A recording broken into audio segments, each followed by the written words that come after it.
Olá, sejam bem-vindos, eu sou a Pri. Se você entrou direto no vídeo do Facebook, seja bem-vindo ao Literamovie. Peço que você curta e fique por aí que vai aparecer alguma coisa que te interesse. Se você entrou pelo YouTube, visite o link abaixo.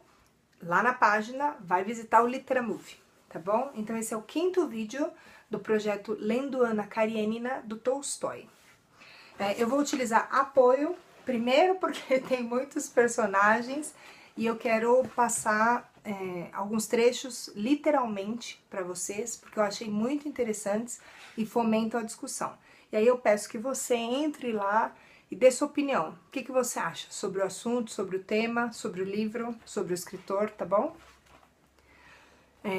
Nós temos aqui, nessa parte, alguns personagens permeando a história. A Dolly, e quem quiser conhecer vai lá no primeiro vídeo, que foi a primeira cena de traição que aparece no livro, lá na abertura, que tem já uma frase bem legal. Nós temos a Kitty, que é a irmã da Dolly, que está entre dois homens, que é o que acontece em alguns outros vídeos, tá? Os links estarão todos abaixo. Nós temos a Anna, que é a mulher principal, a personagem principal deste livro, o Vronsky, o marido da Anna, o Alexei Alexandrovich. Pode ser que algum nome eu pronuncie errado, porque não falo russo, mas vocês vão acompanhando aí, pelo menos no português dá para entender o que está escrito. E a Betsy, e nós vamos para o Alto Círculo Social da São Petersburgo. A obra que eu estou utilizando é esta aqui, da Kozak Naif, e eu convido você a nos acompanhar na leitura também. Nós vamos da página 127 a 167, nós vamos debater esse intervalo aqui no vídeo, tá? Então a gente começa com a questão da Kitty. A Kitty rejeitou Lievin para ficar com o Vronsky, que é um rapazinho, e se você quiser saber maiores detalhes de quem é esse Vronsky, você vai ter que ver os outros vídeos. Mas é um mocinho, uma almofadinha jovem, que não quer casar e que se apaixona pela Anna. E é esta cena que, assim, nós estamos em vias de fato de uma traição que permeia esta parte do livro. A Kitty ficou doente, vários médicos foram visitá-la depois desse evento, né, dessa desilusão amorosa, doença emocional, e um dos médicos é jovem e vai examiná-la e, assim, tem uma cena curiosa em que ela fica nua e com vergonha e o médico acha aquilo um absurdo. E ele não tem nenhuma intenção maldosa com ela, mas na transcrição da fala, né, do pensamento dele, Tolstói coloca assim: o pudor das mocinhas não passava de um vestígio da barbárie, e nada poderia ser mais natural do que um homem ainda jovem apalpar uma jovem nua. Se vocês lerem lerem mentalmente como algo sensual, não era. Ele simplesmente achava que um jovem apalpar uma jovem nua, dentro da questão profissional, fazia parte. E é curioso essa relação, que é uma relação que não era que todos os médicos tinham à época. Nesse ínterim, propõem para ela, os pais propõem que ela viaje para o exterior, mas ela se nega. A irmã, a Dolly, vai visitá-la e fica muito triste com essa possibilidade de que ela vá para o exterior, porque ela não tem contato mais com ninguém. E o que acontece? Nessa discussão toda, né, ela fica com raiva da irmã. A irmã foi traída, ela não admite que com ela aconteça o mesmo, é isso que ela deixa claro para a irmã, mas assim, elas acabam se magoando na cena, embora elas se gostem muito, e é nessa discussão que surge a questão dos irmãos, né? Primeiro porque a Kitty disse que para ela viajar não ia fazer diferença. Então, Tolstói coloca assim: agora, muitas vezes e quase sempre tinha que fingir. E quanta gente para se livrar de tantos problemas não tem que fingir? Você já fingiu em alguma situação? A Dolly, ela não reage, né, a essas agressões, mas ela coloca para a irmã o sofrimento, porque ela perdoa a traição. A Anna, aliás, aparece no contexto do livro justamente porque foi até o irmão para que ele se reconciliasse com a cunhada, só que ele volta a sair, a passar as noites fora, ele passa muito pouco tempo em casa, e ela tem certeza que ele a está traindo novamente. Mas é uma certeza, né, como se fosse um boi indo pro abate. Tá dizendo assim, se ela, né, se metesse a revelar a infidelidade novamente, a levar a público, ela apenas perturbaria os seus hábitos familiares. E Dolly se deixava enganar, desprezando o marido e, sobretudo, a si mesma por essa fraqueza. Então ela passou a se desprezar em virtude do que o marido fez, ou continua fazendo. A irmã Kitty resolve que vai morar com a Dolly um tempo, cuida dos 6 filhos da Dolly, eles têm escarlatina, que é uma doença infecto-contagiosa, que afeta a pele, né? Ela fica muito mais doente e aí ela resolve viajar para o exterior. E daí a gente tem o sumiço, digamos assim, da Kitty dessa cena. E a gente entra numa outra parte, né, na Ana, a gente volta para Ana. Então, o livro vai descrever aqui 3 círculos sociais. Um dos funcionários públicos, que uma das principais personalidades dentro é a Lídia Ivanovna. No vídeo 4 vocês vão saber quem é essa Lídia. Um outro círculo, que é a quem o Alexei Alexandrovich, que é o marido da Ana, deve a sua carreira. E nesse círculo, a principal, né, no centro do círculo, é a Lídia também, que é a amiga assim, mais próxima da Ana, por recomendação ou por afinidade do marido. E um terceiro círculo social, que é o da alta sociedade, que promove as festas, os bailes, os eventos, cuja personagem principal, a anfitriã, é a Betsy. A Betsy é esposa do primo da Ana, mas também é parente do Vronsky, o rapazinho que está rondando a Ana aí, o galinho, querendo mordê-la, digamos assim. Como a Ana sempre esteve presente no primeiro círculo, ela já estava acostumada com a Lídia e um público. Em razão do Vronsky, ela vai sendo atraída para o terceiro círculo, que é o da alta sociedade, e começa a frequentar os mesmos lugares que ele, o que vai levar a um falatório e algumas falas pontuais e, assim, muito boas de Tolstói, nós vamos ver aqui. Então, as discussões são em torno da sombra que o Vronsky faz ao redor da Ana. Nós temos uma cena no teatro, em que o Vronsky vai encontrar com a Betsy. Depois, nós temos uma recepção na casa da Betsy, que é onde vai se desenrolar o encontro que vai dar o maior bochicho entre a Ana e o Vronsky. Entre as discussões que acontecem, nós temos a seguinte fala de Tolstói. O papel de um infeliz apaixonado por uma jovem ou por qualquer mulher livre pode parecer ridículo, mas o papel de um homem que assedia uma mulher casada e põe a própria vida em jogo a fim de atraí-la para adultério tem algo de belo e grandioso. Essa é a fala que ele coloca na personagem, na anfitriã Betsy. Também tem um casinho que nós vamos ver logo mais. Olha que curioso. Embora eu tenha enrolado a língua, espero que vocês tenham entendido que o fato de assediar uma mulher casada, para eles, oferecem tanto risco e tanto glamour, se o objetivo for alcançado, que merece os parabéns da sociedade. É cruel, né? Mas e hoje? Se aplica isso hoje? Isso é estimulado pela sociedade? A maledicência? Isso estimula, né? Faz ser mais interessante a vida social? Eu acho que isso permeia a próxima discussão, que é a da maledicência. Então, na recepção nós temos uma princesa, né, uma senhora já, chamada Miagkaya. E ela vai conduzir a discussão dos 2 primeiros círculos sociais.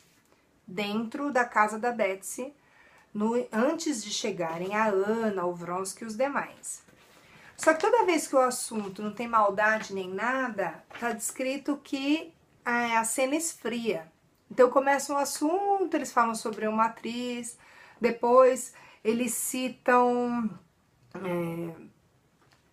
um pintor alemão, Kaulbach, se eu não me engano, ou Kaulbach, e vai e morre de novo o assunto, até que o assunto entre os dois círculos, que é a princesa Miyagkaya que está conduzindo a fofoca ali, ainda não é fofoca, né? É um falatório, vai assim pelas beiradas para chegar onde a maioria quer.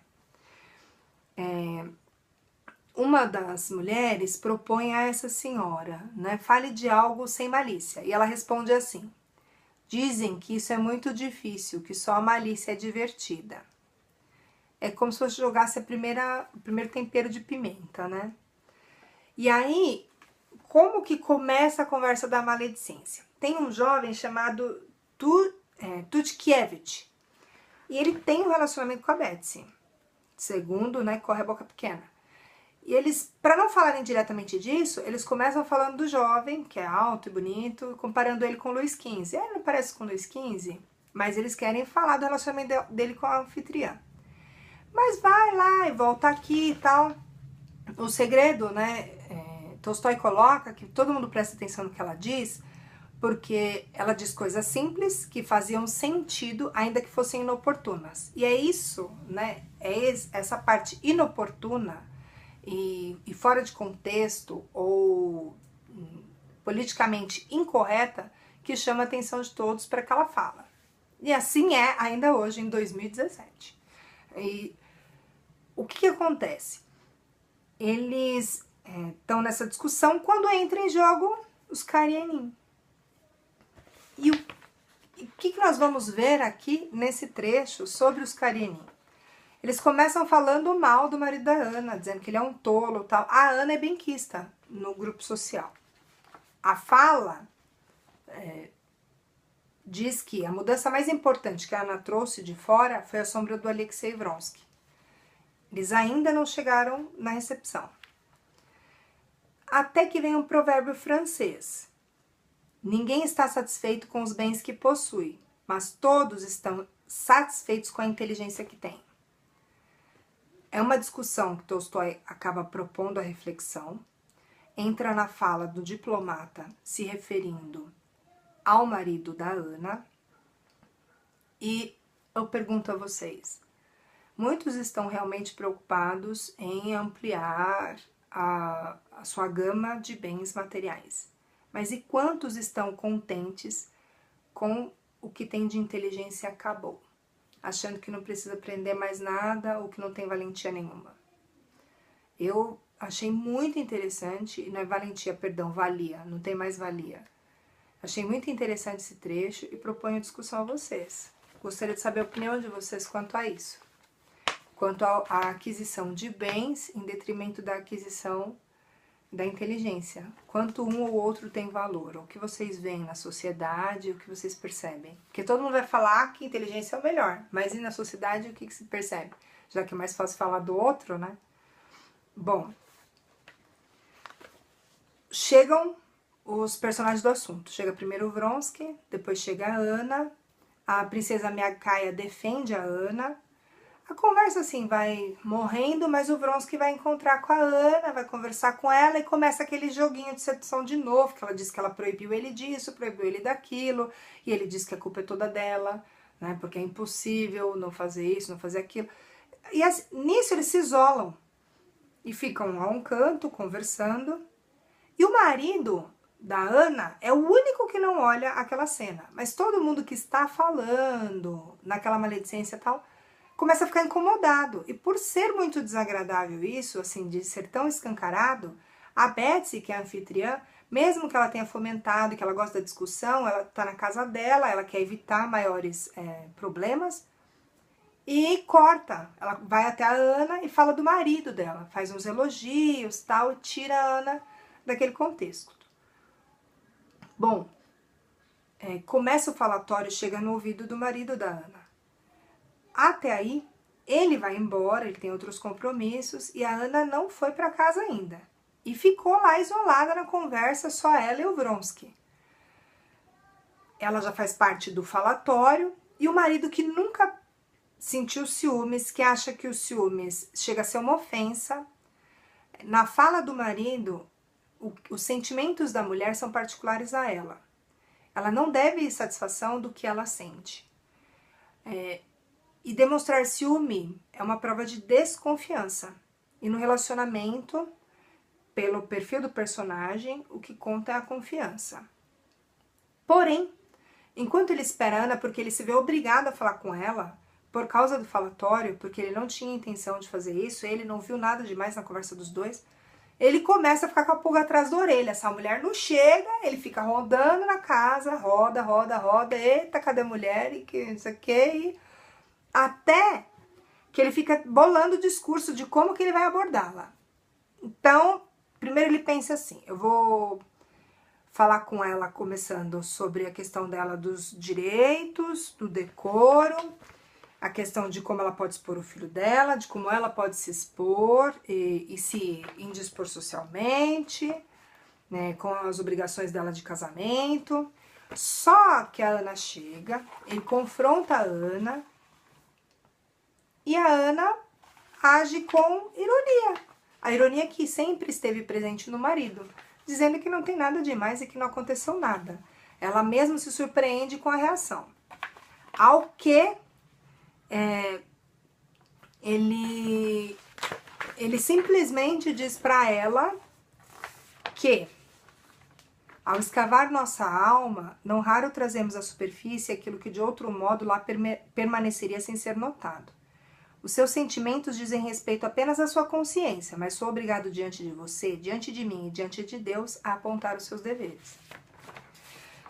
Eu queria voltar aqui para a recepção, para algumas discussões pontuais que eu quero colocar na fala, que vão de encontro a isso, né, que vão bater nessa ideia e que não precisam ser apresentadas numa sequência de cenas sobre o casamento. Enquanto o Vronsky fala com a Ana, tem uma cena em que eles estão discutindo um casamento por amor. Para falar indiretamente da Ana e do relacionamento dela, eles usam uma outra pessoa. Duas irmãs, Vlas e Eva, uma com o Sir John, a outra com o Topov, e esse segundo num casamento que ocorrerá por amor. E a fala da personagem, né, sarcástica, diz assim: chamamos de casamentos de conveniência aqueles em que ambas as partes já tomaram juízo. É como a febre escarlatina, é preciso ter sofrido para não adoecer de novo. É a opinião sobre os casamentos pautados em amor, dizendo que os que são pautados pela conveniência são muito mais saudáveis. Para conhecer o amor é preciso errar e depois corrigir-se. Antes da Ana ir embora, dentre essas discussões que são próximas a ela, perguntam o que ela acha disso. E ela responde: se há tantas cabeças quanto são as maneiras de pensar, há de haver tantos tipos de amor quanto são os corações. É lógico que fica todo mundo com a pulga atrás da orelha, mas ela até que sai bem. Voltemos à discussão. Antes da Ana chegar, o marido se deu conta de que ela era uma mulher independente dele. Só que ele nunca tinha sido confrontado nem com essa ideia de individualidade dela, nem com essa ideia de realidade da vida. Ele trabalha o tempo todo com reflexos da vida, porque muitas coisas não interessam a ele. Ele encontra a Ana, ele confronta a Ana e ela não tem nada para ele. E isso vai se desenrolar, ele tentando persuadi-la, depois dessa discussão, né, em que ele falou com ela, por um ano. Até que, enfim, ocorre a traição. Ela fica ali se sentindo demônio, culpada, criminosa, porque realmente acontece. Ele tentou persuadi-la de todas as formas. A gente ainda não tem nesse trecho a descoberta, né, por parte do marido da traição, mas tem a traição. Só que a descrição da reação da mulher, né, da Ana, é: por maior que seja o horror do assassino diante do corpo do assassinado, é preciso cortá-lo em pedaços, esconder esse corpo e tirar proveito daquilo que o assassino ganhou por meio do assassinato. É tirar proveito ainda daquela traição e daquela situação, já que já foi, vamos terminar de lascar tudo. Ela se dá conta da burrada, tenta repelir, e numa cena específica eles dizem assim: o rosto de Ana continua bonito como antes, mas por isso mesmo ainda mais desgraçado. A beleza que encantou o rapaz, somada à inteligência e à perspicácia daquela mulher, muito à frente para aquele grupo social em que ela está, e aquele rapaz que parece muito inteligente e tal, mas ainda é inexperiente, isso tudo vai culminar numa cena de traição que vai ter vários impactos adiante, porque nós estamos numa sociedade em 1890 e alguns tantos, e isso não é tolerado. A traição, ela permeia toda a sociedade, ela é até tida como legal, mas não é tolerada, principalmente se forem mulheres. A cena acaba aí, né, nessa desgraceira toda. E a última parte que a gente vai falar aqui é do Lievin, porque a gente vai até a fazenda desse homem que foi rejeitado. Ele volta a Moscou só para conseguir convencer o irmão a se tratar. No terceiro ou no quarto vídeo eu falo do irmão, desse encontro dele que é muito bonito com o irmão. Ele volta para a fazenda, e na fazenda ele pensa assim, que ele vai esquecer aquilo, né? Ele vai, vou esquecer a rejeição, ele vai contando cenas muito simples de infância, de adolescência, que ele também se curou, só que ele não consegue encontrar ninguém que seja a altura dele. Para ele, não. Nós temos a apresentação de alguns personagens e uma descrição muito bonita. Eu vou colocar a foto do trecho no Literamovie sobre a primavera. A primavera é tempo, como é que ele chama? Aqui. Primavera é tempo de planos e projetos. É muito bonita a descrição que Tolstói faz da transformação da natureza e de como Lievin encara isso. Ele tentando erguer a propriedade, aquele monte de empregado obsoleto e insolente, que não tem interesse nenhum em trabalhar. Apresentam-se alguns personagens, né, nesse contexto, Vassili, Mishka, Semyon, Suri e Pat, mas nenhum deles com muito impacto, são só funcionários da fazenda. A não ser o Vassili, que numa certa etapa o Lievin pega ele, né, descansando ao invés de plantar, e ele começa a puxar o saco, falando e elogiando o patrão para poder se safar. Isso também acontece até hoje na nossa sociedade. Então a gente tem a amargura desse homem, mas tem uma apresentação muito bonita, né, da cena da vida dele, dessa vida mais afastada. Tem a lembrança dele da Kitty. E assim, a gente torce para que eles se encontrem, pelo menos eu torço para que eles se encontrem novamente, provavelmente isso aconteça, tá? Bom, deixa eu ver se eu deixei alguma coisa. Tem que colar, né? Vou precisar colar. Bom, acho que não. Ah, sim, lembrei. Bom, essas são as cenas de traição, de maledicência, de círculos sociais, de como as pessoas se comportam, do que mais chama a atenção, a maldade.